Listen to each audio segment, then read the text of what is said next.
kabar nih semuanya? Masih tetap semangat kan?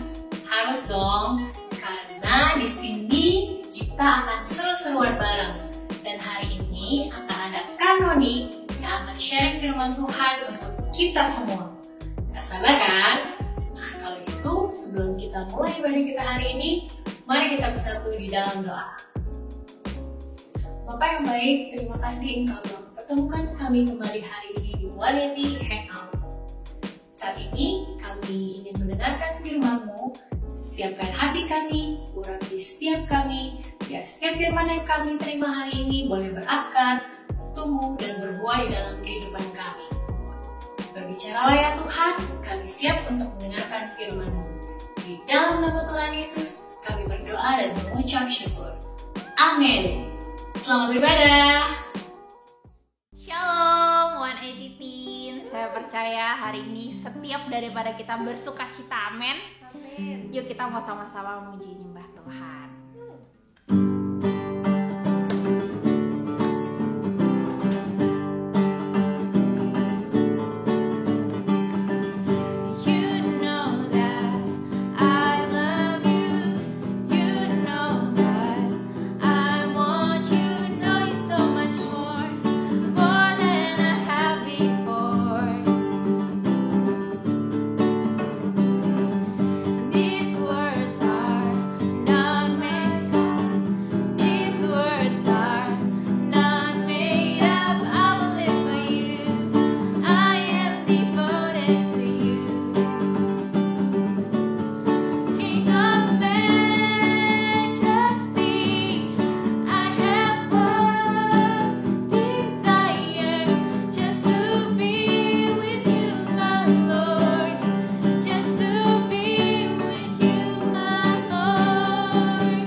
Shalom sahabat 180, welcome to 180 Hangout. Senang sekali saya Kanoni Pratama bisa sharing, bisa berbagi untuk para generasi muda.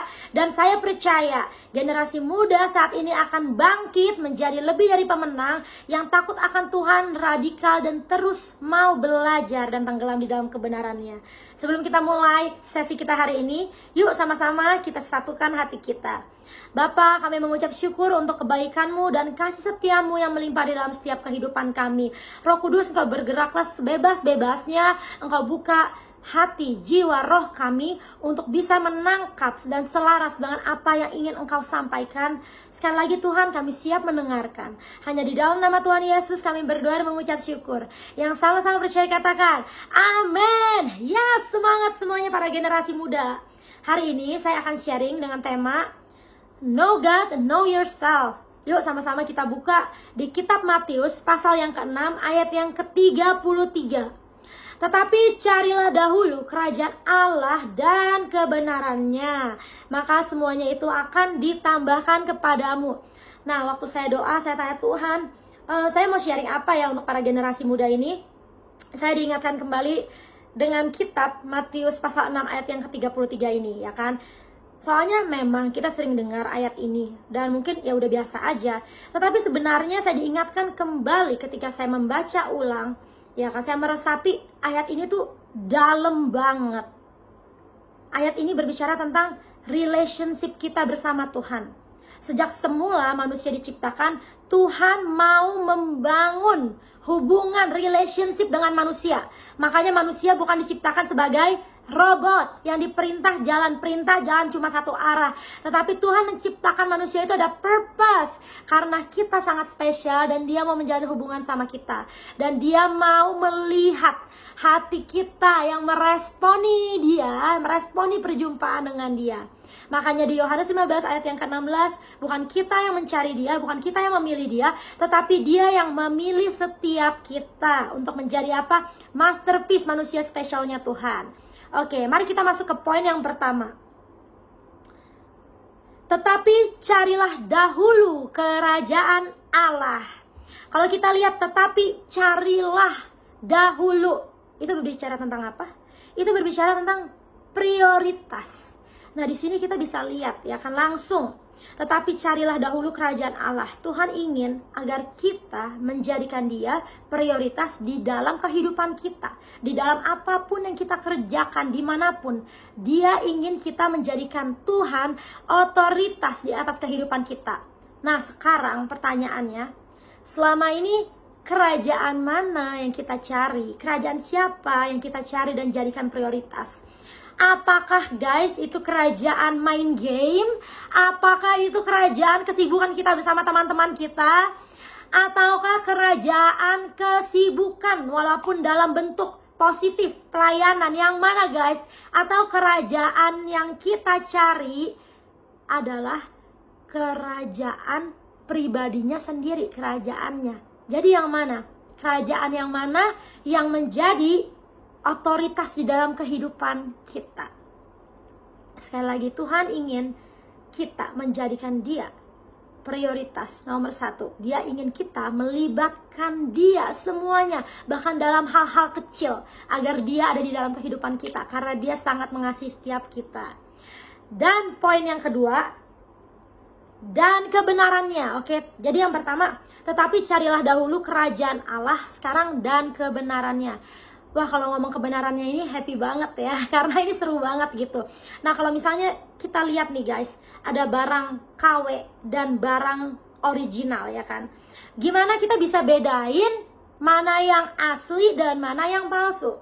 Pasti kan kita harus lihat yang asli dulu, baru kita tahu yang palsu, ya kan. Kalau kita lihat yang palsu, nggak tahu yang asli, nanti dikira yang palsu itu tuh barang asli. Begitu juga dengan kebenaran guys. Kebenaran yang sudah pasti benar, tidak bisa goyang, tidak bisa berubah, adalah kebenaran firman Tuhan, ya kan. Mungkin kalau kita lihat kebenaran firman Tuhan, Alkitab, aduh boring banget ya baca Alkitab, udah tebel, tulisan semua, ya kan, gak ada gambar mungkin. Ini apaan sih, bikin aku capek aja baca. Guys, ini penting banget. Kenapa? Karena Alkitab itu adalah firman Tuhan adalah kebenarannya sendiri, karena itu adalah pribadinya Tuhan.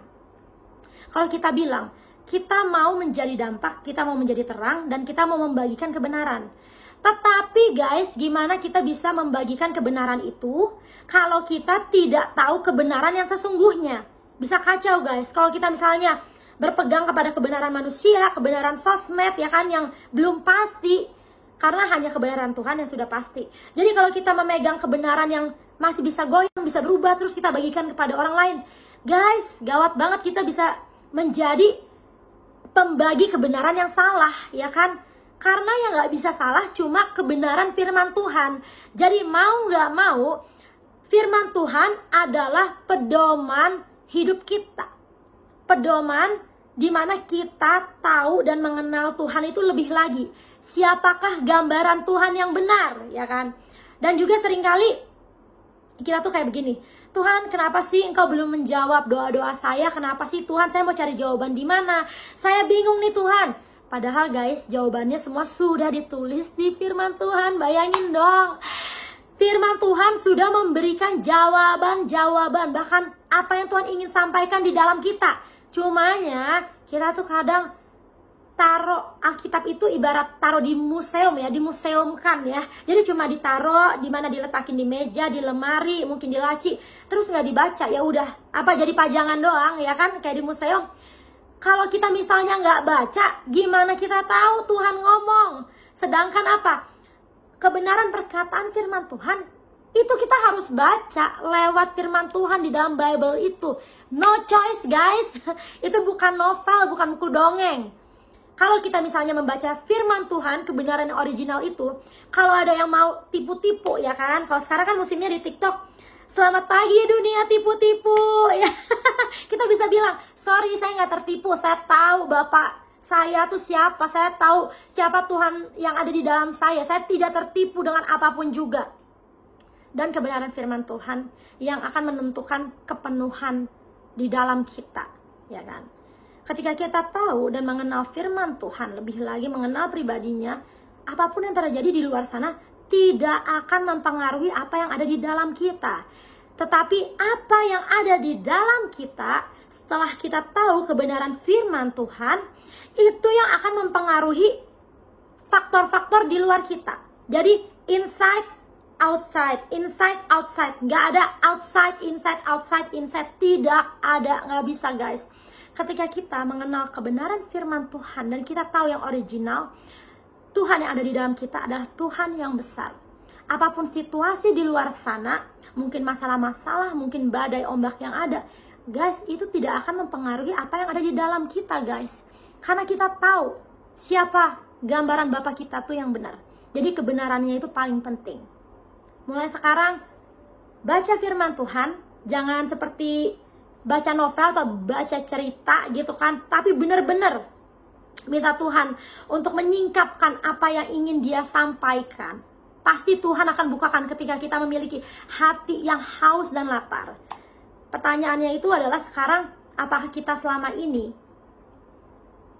melihat firman Tuhan itu sebagai buku dongeng, buku cerita? Apakah kita membaca firman Tuhan Bible karena paksaan atau tugas doang? Apakah memang benar-benar kita mau mengenal siapa Dia? Karena perjalanan keintiman bersama Tuhan itu setiap hari akan diperbaharui seperti Roma 12 ayat 2 guys. Jadi semakin dalam kita menyelam, semakin kita mau tahu kebenaran firman Tuhan, Tuhan akan bukakan. Kebenaran firman Tuhan tidak dapat terselami. Oke, poin yang ketiga. Maka semuanya akan ditambahkan kepadamu. Jadi kan yang pertama, tetapi carilah dahulu kerajaannya dan kebenarannya, kerajaan Allah dan kebenarannya. Yang ketiga, maka semuanya akan ditambahkan kepadamu. Ini berbicara tentang output, berbicara tentang produk dan buah. Nah, kita bisa lihat ya, maka semuanya akan ditambahkan kepadamu. Maka itu artinya otomatis dihasilkan. Ketika kita melekat bersama Tuhan, ketika kita memiliki hubungan yang intim bersama Dia, otomatis buahnya itu akan keluar sendiri. Karena apa? Bapa kita tahu apa yang kita inginkan. Bapa kita itu tuh tahu isi hati kita. Bapa kita tahu apa yang anak-anaknya itu pingin banget gitu loh. Nggak mungkin seorang bapak yang baik ketika kita minta roti, dia kasih batu, itu nggak mungkin. Tetapi semuanya tentu ada di dalam waktunya Tuhan. Jadi kuncinya, kita jangan kejar buahnya, kita jangan fokus terus mau aim sama produknya yang dihasilkan outputnya.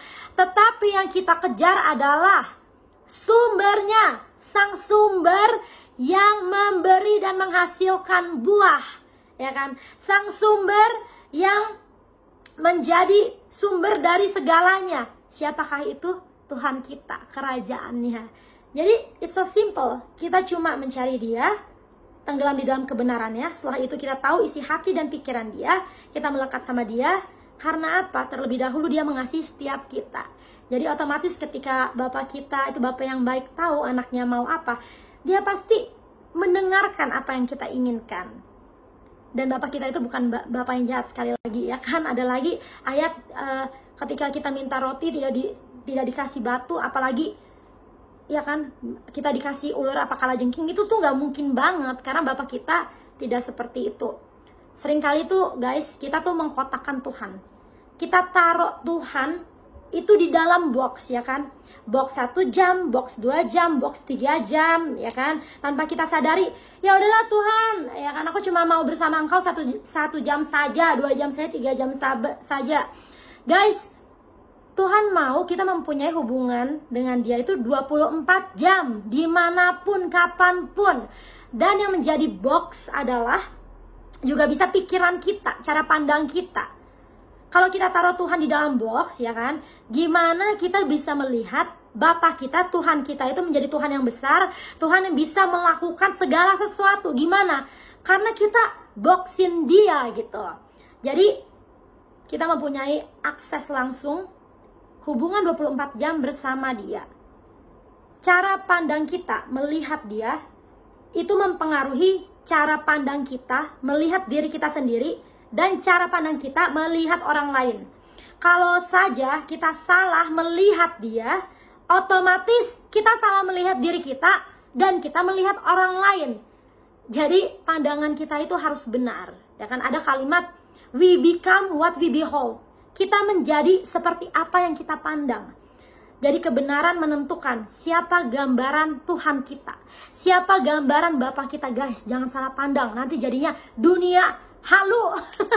Dunia yang gak jelas. Penting banget, jadi 3 poin ini. Yang pertama, carilah dahulu kerajaannya dan kebenarannya, maka semuanya akan ditambahkan kepadamu.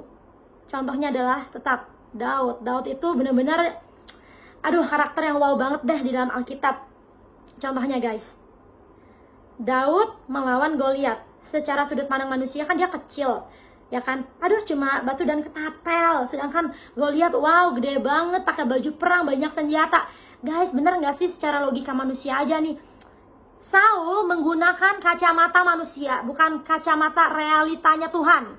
Oke, jadi kita harus menggunakan kacamata realitanya Tuhan. Makanya kita harus tahu kebenarannya. Si Saul ini, Daud, kamu gak usah lah maju ke medan perang. Udah kamu kecil, mungkin kurus, ya kan? Cuma batu sama ketapel. Ya ampun, kamu pasti bisa mati sebelum kamu berperang juga. Orang lihat sendirilah Goliat kayak gitu, pasukan perang, ya kan? Baju perang, semua senjata ada. Lah kamu apaan? Tetapi yang beda dari Daud adalah, satu, Daud mempunyai hubungan yang intim dengan dia. Cari kerajaannya terus otomatis kan. Dan kebenarannya. Makanya Daud pegang kebenaran firman Tuhan bahwa Tuhan sudah berperang menggantikan dia. Daud lebih dari pemenang. Tuhan sudah ada di depan dia. Tuhan yang berperang menggantikan dia.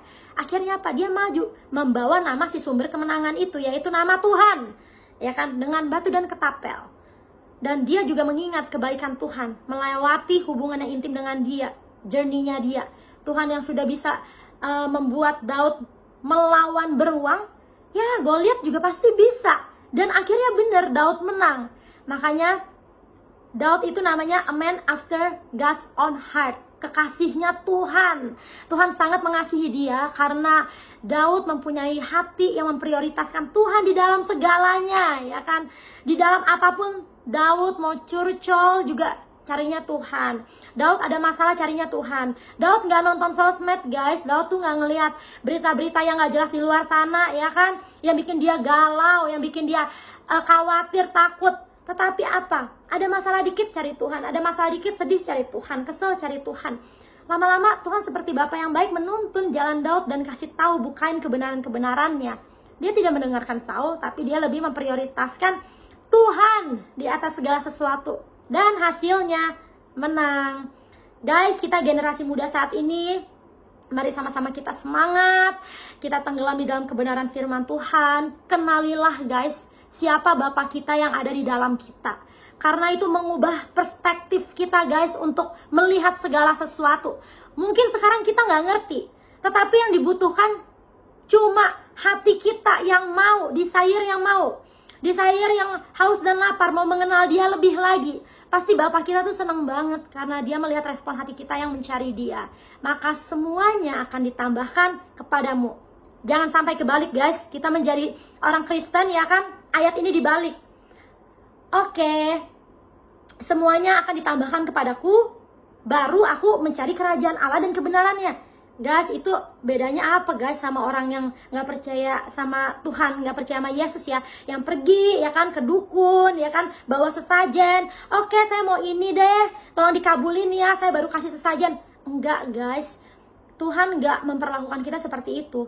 Tetapi dia tahu kita anaknya dia Bapa kita. Jadi setiap hari itu harus ada relationship yang ada 24 jam. Sekali lagi, kita harus semangat sama-sama, tenggelam di dalam kebenarannya. Dan ingat, Bapa kita adalah Bapa yang baik. Apapun boleh terjadi, tapi kita tidak akan goyah. Sebab kebenarannya yang akan membebaskan setiap kita. Kalau kita misalnya melihat, Bapa kita itu sedang mempunyai the whole picture gitu kan, kehidupan kita. Ibaratnya ada puzzle-puzzle yang berserakan, ada kerangkanya. Bapak kita itu mengambil puzzle yang berserakan itu, mungkin yang bentuknya belum jelas, warnanya belum jelas, dan Bapak kita menempatkan kepingan puzzle itu kepada tempat yang jelas, tempat yang pasti. Kepingan puzzle itu adalah kepingan perjalanan hidup kita. Serahkanlah semuanya, kepingan-kepingan perjalanan hidup kita kepada Bapak kita yang mempunyai gambar seluruhnya, the whole picture, dan pastinya itu akan menjadi kehidupan yang indah, gambar yang indah. Mungkin sekarang puzzle-nya itu belum lengkap ya, namanya juga journey ya kan, belum lengkap, tapi percaya aja, trust him, kepada Bapa kita yang memegang kepingan-kepingan puzzle itu. Kuncinya hanya percaya. Oke, semangat guys semuanya, maju terus generasi muda, jangan takut harus jadi anti mainstream. Anti mainstream yang berani melakukan kebenaran, itu namanya baru keren. Oke, thank you guys, God bless you, love you all.